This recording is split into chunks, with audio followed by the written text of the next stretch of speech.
India's number 1 Ratan Tata Upstox లో invest చేశారు. మీరు కూడా అప్ స్టాక్స్ లో డీమ్యాట్ అకౌంట్ ఓపెన్ చేయండి. అక్కడి నుండి స్టాక్స్ లో ఇన్వెస్ట్ చేయండి. కింద డిస్క్రిప్షన్ లో ఉన్న లింక్ నుండి అకౌంట్ ఓపెన్ చేసుకుంటే లైఫ్ టైం ఏఎంసీ ఛార్జెస్ తో పాటు 20,000 రాకెట్ కాల్స్ కూడా ఉచితంగా పొందండి. వెంకట్ గారు, ఉద్యోగస్తులు కానీ అదేవిధంగా చిరు వ్యాపారులు కానీ స్టాక్ మార్కెట్ మీద పెద్దగా అవగాహన లేకపోయినా నష్టభయం అనేది లేకుండా ఏ విధంగా ఇన్వెస్ట్ చేయాలి అంటారు? సో దీని గురించి మన ప్రేక్షకులకు మీరు ఏ విధంగా మీ విశ్లేషణ తెలియజేస్తారు?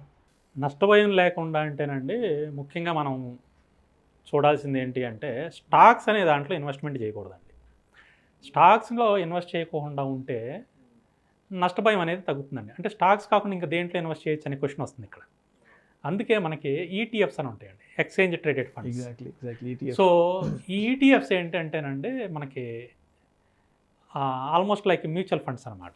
ఓకే, మ్యూచువల్ ఫండ్స్ లాంటివి మ్యూచువల్ ఫండ్ హౌసెస్ మెయింటైన్ చేస్తూ ఉంటాయి. ఓకే, ఈటీఎఫ్ కూడా వాళ్ళు ఏఎంసీ వాళ్ళే చేస్తుంటారు. వాళ్ళే చేస్తూ ఉంటారు. సో ఫండ్ హౌసెస్ చేస్తూ ఉంటాయి. సో మన ఇండివిజువల్ స్టాక్కి ఏంటంటే మనము చాలా వరకు ఓన్ అనాలిసిస్ చేసుకోగలగాలి. ఆ తర్వాత విషయ పరిజ్ఞానం చాలా ఉండాలి. ఆ కంపెనీ ఎలాంటిది, ఏంటి, దాని ఫండమెంటల్గా ఎలా ఉంది, టెక్నికల్గా ఎలా ఉంది, ఇలాంటి చాలా వరకు తెలిసి ఉండాలి. సబ్జెక్ట్ నాలెడ్జ్ లేకుండా మనం స్టాక్స్లో అయితే ఇన్వెస్ట్ చేయాలంటే మాత్రం చాలా కష్టం అండి. మళ్ళీ దాంట్లో అన్నీ తెలిసినా కూడా నష్టభయం లేకుండా అంటే మాత్రం అది అసాధ్యం అండి. ఎందుకంటే చాలామంది తెలిసిందే, రీసెంట్గా జరిగిన ఎగ్జాంపుల్ చెప్తాను. ఎస్ బ్యాంక్ అన్నారు, అంటే ఫండమెంటల్గా బాగుంది, టెక్నికల్గా బాగుందని చాలామంది చాలా బాగా చెప్పారు అప్పట్లో. కానీ ఆల్ ఆఫ్ ఏ సడన్ అది పైనుంచి ఆకాశం నుంచి పాతాళానికి వెళ్ళిపోయింది. కాబట్టి ఇక్కడ నష్టభయం లేకుండా స్టాక్స్లో అనేది కష్టమైన పని అండి. అందుకని ఏంటి అంటే మనం ఈటీఎఫ్ని చూస్ చేసుకోవాలండి.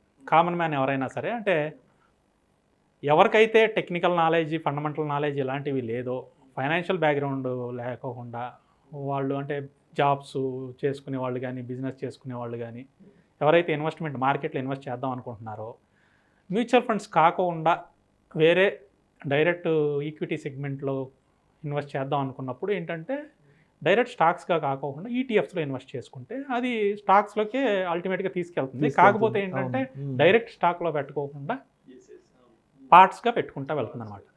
సో వీటిల్లో ముఖ్యంగా నేను, అంటే పర్సనల్గా నేను సజెస్ట్ చేసే ఏంటంటే 4 రకాల ఈటీఎఫ్లు.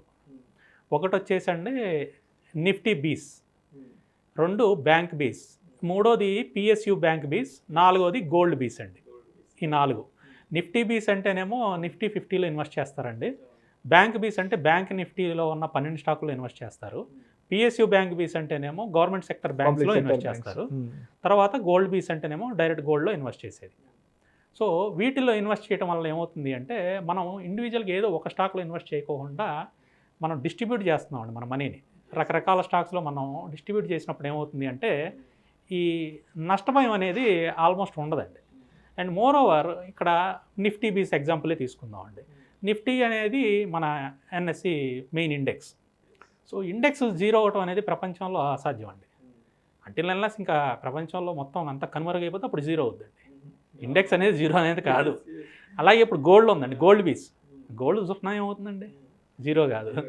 సో వీటిల్లో అంటే పడిపోతాయి, సున్నాలు అయిపోతాయి, మన డబ్బులు పోతాయి అనే భయం అయితే అక్కర్లేదు. కాబట్టి ఈ 4 అనేది సేఫ్ జోన్ అండి. అయితే ఎలా ఇన్వెస్ట్ చేయాలి, ఎప్పుడు ఇన్వెస్ట్ చేయాలి అనేది ఇక్కడ క్వశ్చన్ అండి. ఇప్పుడు ఇన్వెస్ట్ చేయమని అందరూ చెప్తారు, కానీ ఎలా ఇన్వెస్ట్ చేయాలి, ఎప్పుడు ఇన్వెస్ట్ చేయాలనేది సాధారణంగా చాలామంది చెప్పరన్నమాట. దీనికి వెరీ సింపుల్ టెక్నిక్ అండి. అంటే ఏమాత్రం నాలెడ్జ్ లేకపోయిన స్టాక్ మార్కెట్లో నేను చెప్పే ఈ టెక్నిక్ ద్వారా మీరు ఇన్వెస్ట్ కనుక చేస్తే వీటిల్లో, ఈ ఈటీఎఫ్ల్లో మనకి తక్కువ ప్రైజ్లో ఉన్నప్పుడు మనం వాటిల్లో అమౌంట్ పెట్టి పెరిగే వరకు మనం వెయిట్ చేయొచ్చు అనమాట. సో ఆ టెక్నిక్ ఏం లేదండి. ఫస్ట్ ఏం చేయాలి అంటే మనము ఫ్రీ చార్టింగ్ సాఫ్ట్వేర్ ఏదైనా యూజ్ చేయండి. నేను పర్సనల్గా సజెస్ట్ చేసేది ట్రేడింగ్ వ్యూ ఓపెన్ చేసుకుని ఈ ఎగ్జాంపుల్లో మీకు ఇప్పుడు చార్ట్ ఒకటి చూపిస్తున్నాను కదా, ఈ ఎగ్జాంపుల్లో మనం పిఎస్యు బ్యాంక్ బీస్ తీసుకున్నాం. పిఎస్యు బ్యాంక్ బీస్ అని టైప్ చేయగానే మనకి దానికి సంబంధించిన చార్ట్ వచ్చేస్తుంది. ఇప్పుడు మీకు ఎదురుగుండా కనిపించే చార్ట్ కూడా అది. సో పైన పిఎస్యు బ్యాంక్ బీస్ చార్ట్ పెట్టుకోండి. అలాగే కింద ఆర్ఎస్ఐ అనే ఇండికేటర్ని యాడ్ చేయండి. పైన ఇండికేటర్ సెక్షన్లోకి వెళ్ళి అక్కడ ఆర్ఎస్ఐ అంటే ఇచ్చేస్తే మీకు ఆ ఇండికేటర్ కనబడుతుందండి, దాన్ని యాడ్ చేయండి. ఆర్ఎస్ఐ యాడ్ చేసిన తర్వాత మీకు ఈ పిఎస్యు బ్యాంక్ బీసీ ఏదైతే ఉందో ఇది బై డిఫాల్ట్ డైలీ టైం ఫ్రేమ్లోనే ఉంటుందండి. టైం ఫ్రేమ్ ఏం చేంజ్ చేయక్కర్లేదు, డైలీ టైం ఫ్రేమ్లోనే ఉంటుంది. అంటే అక్కడ మీకు కనిపించే క్యాండిల్స్ అన్నీ కూడా each candle represents one single day, ఒక్కొక్క క్యాండిల్ ఒక్కొక్క రోజు అనమాట. సో డైలీ టైం ఫ్రేమ్ అంటారు దీన్ని. ఇది ఏంటంటే మార్కెట్ గురించి తెలియని వాళ్ళ కోసం చెప్పేది అండి. ఆల్రెడీ తెలిసిన వాళ్ళకైతే నేను ఇంత ఎక్స్ప్లెయిన్ చేయక్కర్లేదు, బట్ ఈ వీడియో అందరూ చూస్తారనే ఉద్దేశంతో కొంచెం క్లియర్గా ఎలాబొరేటివ్గా చెప్తున్నాను. సో ఈ డైలీ టైం ఫ్రేమ్ కింద ఆర్ఎస్ఐ అని పెట్టుకున్నారు కదా, పెట్టుకున్నప్పుడు ఎప్పుడు ఈ పిఎస్యు బ్యాంక్స్ కొనాలి అంటే, ఈ పిఎస్యు బ్యాంక్స్ ఏదైతే మనం పెట్టుకున్నామో చార్ట్ కొనాలి అంటే ఆర్ఎస్ఐ ఎప్పుడైతే లైను కింద మీకు 38 కనుక దిగి కిందకి వెళ్ళిపోతుంది అంటే కిందకి వెళ్ళిపోయి మళ్ళీ రిటర్న్ ఇట్లా పైకి వెళ్తూ ఉంటుందండి. మీకు చార్ట్ ఎగ్జాంపుల్లో కిందకి ఇలా దిగి పైకి వెళ్తా అన్నట్టు కనపడుతుంది చూడండి గీత. ఆ పైకి 38 దాటేటప్పుడు కొనుక్కోవాలండి. ఆర్ఎస్ఐ వాల్యూ 38 దాటేటప్పుడు కొనుక్కోవాలి. 38 దాటేటప్పుడు కొనుక్కుని అది మళ్ళీ మీరు హోల్డ్ చేస్తూ ఉంటాయి. మీరు దీన్ని ఎప్పుడు కూడా అమ్మొద్దు. బ్యాంక్ బీస్ కానీ, నిఫ్టీ బీస్ కానీ, గోల్డ్ బీస్ కానీ, పిఎస్యు బ్యాంక్ బీస్ కానీ అమ్మేదేం కాదు. ఇవన్నీ కూడా ఏంటంటే హోల్డింగ్, ఇన్వెస్ట్మెంట్ అనమాట. కానీ ఎప్పుడెప్పుడు కొనుక్కోవాలి అంటే ఆర్ఎస్ఐ వాల్యూ కిందకు వచ్చి మళ్ళీ 38 క్రాస్ చేసి పైకి వెళ్తున్నప్పుడు మాత్రమే కొనుక్కుంటా ఉండండి.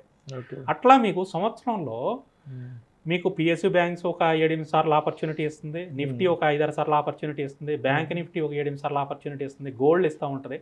అట్లా మీకు దాదాపుగా ప్రతి నెల ఈ 4 ఏదో ఒకటి ఆపర్చునిటీ ఇస్తానే ఉంటుంది కొనుక్కోవడానికి. సో ప్రతి నెల అట్లా దాంట్లో మీరు ఇన్వెస్ట్మెంట్ చేసుకుంటా మీరు ఏదైతే ఫర్ ఎగ్జాంపుల్ నెలకి ఒక 1000 రూపాయలు లేకపోతే ఒక 2000 ఇన్వెస్ట్ చేద్దాం అనుకున్నారు అనుకోండి, 4 భాగాల కింద చేసుకోండి. 4 భాగాల కింద చేసుకుని ఈ నెల ఏది ఆపర్చునిటీ ఇస్తే దాంట్లో అది పెట్టండి ఫస్ట్. రెండోది ఆపర్చునిటీ కానీ రెండో దాంట్లో పెట్టండి, మూడో దాంట్లో ఆపర్చునిటీ, అట్లా మీరు 4 పెట్టుకుంటే వెళ్తూ ఉండండి. అలా ఇయర్ ఎండింగ్ వరకు మీరు కనుక చేసుకుంటూ ఉంటే ఇన్వెస్ట్మెంట్. సో మీరు స్టాక్స్ కూడా అంతే కదండి, ఇన్వెస్ట్మెంట్ అన్నప్పుడు హోల్డింగ్ చేస్తారు కదా, 5 సంవత్సరాలు 10 సంవత్సరాలు, అట్లాగే ఇది కూడా అలా చేసుకుంటూ వెళ్తే ఖచ్చితంగా మ్యూచువల్ ఫండ్స్ ఏదైతే ఇస్తాయో ఆ రిటర్న్స్ మనం బీట్ చేస్తామండి. మ్యూచువల్ ఫండ్స్ రిటర్న్స్ బీట్ చేస్తాము. ప్లస్ ఇంకొక అడ్వాంటేజ్ ఏంటి అంటే వీటిని లిక్విడేట్ చేసుకోవడం కూడా ఈజీ. అంటే మనకు అత్యవసరానికి డబ్బులు కావాలండి. డబ్బులు కావాల్సి వచ్చినప్పుడు మనకి ఎంతైతే అవసరం అవుతాయో డబ్బులు అన్ని యూనిట్ల వరకే మనం అమ్మేసుకోవచ్చు. అమ్ముకుంటే మనకి రేపటికల్లా డబ్బులు మన అకౌంట్లోకి వచ్చేస్తాయి. వీటిలో గొప్పతనం ఏంటంటే ఈ రోజు అమ్మితే రేపటికల్లా అకౌంట్లోకి డబ్బులు వచ్చేస్తాయి. అదే మ్యూచువల్ ఫండ్స్లో అయితే మనం లిక్విడేట్ చేసుకోవాలంటే మినిమం 1 వీక్ టైం పడుతుందండి మన అమౌంట్ రావడానికి బ్యాక్. సో అత్యవసర సమయాల్లో కూడా ఇవి మన ఆదుకుంటాయండి, అంటే డబ్బులు కావాల్సి వచ్చినప్పుడు. అట్లా అని చెప్పి నేను తీయొద్దని చెప్తాను, ఎందుకంటే ఇది ఇన్వెస్ట్మెంట్ పార్ట్ కాబట్టి. ఏదైనా బిగ్ ఈవెంట్ కోసమో ఇన్వెస్ట్మెంట్ అంటే దేనికి చేస్తామండి, ఏదైనా బిగ్ ఈవెంట్కి డబ్బులు అవసరం అయితే కోసము, లేకపోతే బాగా క్రిటికల్ మెడికల్ కండిషన్ ఉన్నప్పుడు అవసరం అవుతాయో దాని గురించి మనం ఇన్వెస్ట్మెంట్లు అనేది ప్లాన్ చేసుకుంటాం, సేవింగ్స్ ఇవన్నీ. సో వాటి వరకు మాత్రమే ఉంచుకోండి, కానీ ప్రతి దానికంటే పుట్టినరోజు ఫంక్షన్ డబ్బులు కావాలను ఇంకో దానిగానో మీరు విత్డ్రా చేయొద్దు. బట్ ఈ విధంగా కనుక మీరు చేసుకుంటా ఉంటే అంటే ఈటీఎఫ్లో ఇన్వెస్ట్మెంట్ అనేది సింపుల్ టెక్నిక్తో తక్కువ ప్రైస్లో మనం దాన్ని పట్టుకుని మనం ఇన్వెస్ట్ చేసుకుని హై ప్రైస్ వరకు మనం దాన్ని వెయిట్ ఉంచుకోవచ్చు అనమాట. సో మంచి రిటర్న్స్ కూడా వస్తాయండి. Right sir, thank you so much Venkata గారు. చిరు వ్యాపారులు కానీ అదేవిధంగా ఉద్యోగస్తులు కానీ స్టాక్ మార్కెట్ మీద ఏమాత్రం అవగాహన లేకపోయినా ఏ విధంగా ఇన్వెస్ట్ చేయాలి, ఎప్పుడెప్పుడు ఇన్వెస్ట్ చేయాలి, వెయిట్లో ఇన్వెస్ట్ చేయాలి అనే అంశం గురించి ప్రేక్షకులకు మీ విశ్లేషణ ద్వారా చాలా చక్కగా వివరించారు sir. Thank you so much sir. Thank you. ఇలాంటి మరిన్ని ఇంట్రెస్టింగ్ వీడియోస్ కోసం మా సుమన్ టీవీ మనీ ఛానల్ను వెంటనే సబ్స్క్రైబ్ చేసుకోండి, లైక్ చేయండి, షేర్ చేయండి, అండ్ మీ అభిప్రాయాలను కామెంట్ రూపంలో వీడియోస్ కింద మాకు తెలియచేయండి. నమస్కారం.